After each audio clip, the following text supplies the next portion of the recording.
Hello guys, হঠাৎ খবর পেলাম বিকেলবেলায় যে ধান কাটা মারা গাড়ি ঢুকেছে আমাদের মাঠে।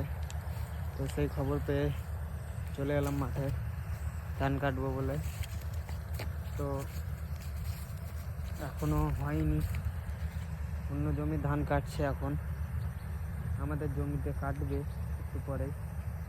ওইদিকে 2-4টে কাটবে, দিয়ে আসবে, দিয়ে আমাদের ধানটা কাটবে।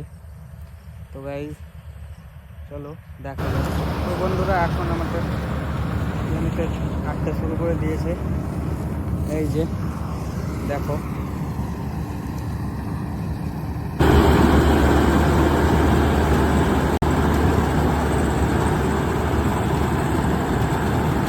তো বন্ধুরা, এখন আমাদের ধান কাটা কমপ্লিট, দিয়ে ট্রাক্টরে আনলোড করছে। ধান কাটা কমপ্লিট হওয়ার পরে